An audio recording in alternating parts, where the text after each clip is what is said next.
Oh,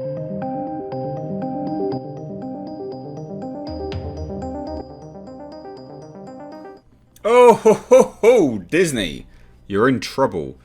And I don't think it's just to do with coronavirus. Look, Disney stock has been downgraded to sell over coronavirus impact.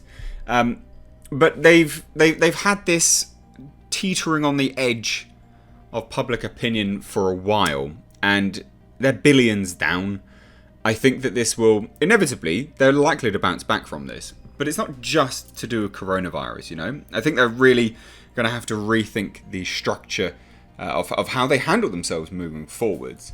Now, it's not just this. We've also got a credit rating has been downgraded as well. And yeah, it's not looking particularly great. So I thought we'd take a look at this today because this is very interesting in terms of the landscape of the movie industry and how things are going to be moving forward. So this is a great opportunity for indie films and also indie film studios to be on the rise when these companies are going to be taking more, they're going to be taking a back seat from the higher end blockbusters and playing it safe for quite a while. These indie studios can come in, they're normally risks anyway, and they can clean up. Hopefully. Now, before we get into all of this, I want to talk about my indie film. It is the sponsor of this show. Yes, I'm sponsoring this show. It's down below in the description box. Check it out. I am making a fantasy horror film. It can't be done without your help. We've smashed the first target and we're well on our way to the second target. So it'd be really, really good if you could take a look at that. If you want to support an indie filmmaker, me, then please do go and check it out. But anyway, let's get into it, right? Both of these articles will be linked down below. Disney downgrades. Oh dear, oh dear. Right. So, we've got Disney basically being gone from being on top of the world a la Lion King, devouring Fox, to feeling like Eeyore stuck in the middle of a perfect storm. As Lightshed Partners analyst Rich Greenfield wrote. There's quite a lot all from this chap here today. And like I say, we'll also be taking a look at the credit raising because we know that they've been doing basically incurring debt to create money and all these kind of things. But this is interesting, right? So Lightshed Partners analyst Richard Greenfield on Tuesday downgraded Walt Disney's stock as he argued there's too little future earnings visibility to measure the COVID-19 impact on studios, theme parks, theatrical releases, and other out-of-home businesses. Now, there are also some reports saying that they're probably going to have to rethink how they handle their streaming platform moving forwards, but it's not, you know, I think that's, maybe. We'll have to see. I think they're making good money from that, so I don't think that that's anything to kind of be too concerned about, or even really raise it in this video as a whole, you know, slam Disney kind of thing. There's no point. Now, he goes on to state that Disney is built on shared group experiences until there is a global comfort health-wise with that behavior. Again, Disney's earnings are fundamentally impaired. So I like the fact that they're noting, hey, look, you know, this is going to be impacting it for a long, long time. In fact, they quote something like 2022, which is madness. Like, that's really, really, really madness.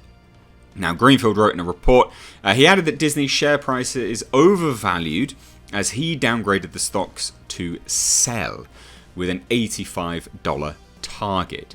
Disney is set to release its latest financial results after the market close on Tuesday. It's not going to be good, obviously. And that's the thing, it's nothing to be too surprised by. We're getting all these reports recently saying, oh, you know, everything's down, the movie industry's down. It's like, well, come on, Einstein, of course it's going to be down, please. No one's buying anything, no one's going to the movies. They're taking a huge loss with these films on ice. They're taking a huge loss with the studio spaces being rented out and on hold. They're bleeding money at the moment. So it's not a surprise that anyone would be down, but it is still interesting nonetheless. Now, Greenfield said that the impact of the coronavirus pandemic and social distancing will force Disney to dramatically cut strategic investments and operating costs, just as investors are betting the studio can successfully pivot to the streaming age with Disney+. That's the thing, they're hedging their bets all on Disney+. Now, Disney has gone from being on top of the world, blah, blah, blah, we've already heard this. Now, Eeyore stuck in the middle of perfect storm, we're knowing this time. It's an experienced CEO, and furloughing tens of thousands of employees reduce costs and sustain a dividend that should have been cut immediately. Not good. So obviously we're noting that Bob Chapek, the inexperienced CEO, and furloughing all of the staff, they did that and I believe they're paying medical things, medical bills as well. So it's interesting that they've noticed this here. But, nonetheless, it's looking surprising. We've also heard that Bob Iger is essentially coming in to take over again, which is, okay, surprising. But I guess that's more of a strategic move for investors to have some faith in the company again, which makes sense because, again, it's being downgraded, right? Now, on the direct-to-consumer front, Greenfield touted that Disney Plus for surpassing 50 million subscribers, but added that even if Disney Plus achieves 100 million subscribers in 2022, we expect revenue to be a fraction of Netflix. The thing about Disney Plus that people need to bear in mind, ladies and gentlemen, is that they're foregoing payments. They're essentially saying, you can have it all for about, a very small fraction of price, and you don't have to pay until X, Y, and Z month. You get X, Y, and Z for free. So although they've got this amount of subscribers, they're not locked in, and they're not 100% paying at this point in time. So, yeah, interesting.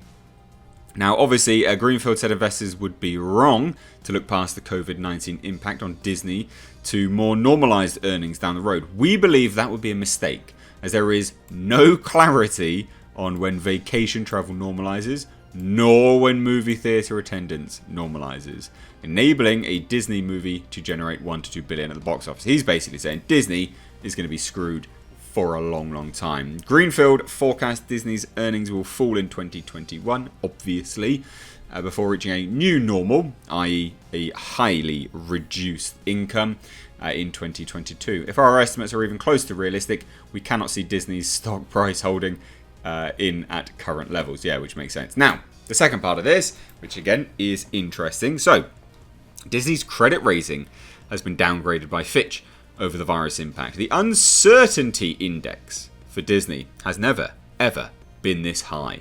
Oof. Oof. And I guess, this is part of the problem when you gobble up other studios, like they have done, Fox, Marvel, etc. Huge risks with Disney Plus.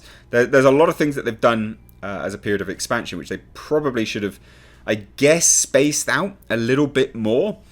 But that's not their fault. I mean, who could have predicted that this was going to happen? No one knew that this was going to happen. But anyway, Fitch Ratings on Wednesday downgraded the credit rating for the Walt Disney Company over how the Hollywood studio will weather the coronavirus outbreak in the next 2 years. So that seems to be what everyone's doing. They're forecasting 2 years. I mean, that's what we got with the stock downgrade anyway. Now, the move to reduce the studio's IDR to A- from A with a negative outlook follows the credit agency on March 18th, revising Disney's rating outlook from stable to negative. Just as the coronavirus spread forced the closure of its theme parks. They're bleeding money on the theme parks. Good God, it's madness.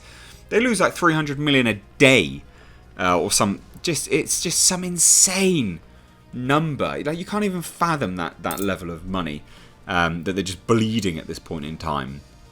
Now, obviously, it goes on to quote that Fitch's rating action incorporates our expectation that the coronavirus pandemic will materially weaken Disney's operating and credit profile through the remainder of the company's fiscal year 2020 and into fiscal year 2021, with shortfalls driven primarily by the parks, experiences, and product segments. The thing about this is, and this is where it's really concerning, right, is Disney, publicly traded company, always has to earn money, always has to be in profit. I really feel for the little guys at Disney, I guess, the workers, the ground root level, because they're going to have to downsize.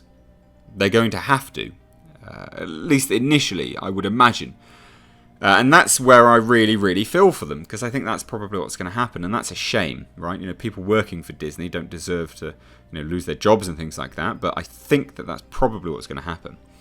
Now, there's obviously further details here. It says Fitch added that Disney will likely to take longer to reduce its debt load, which was expected to peak at the end of its current fiscal 2020 year in September, before falling back in fiscal 2022. So again, it's that 2-year forecast with the return of economic activity as the coronavirus threat diminishes.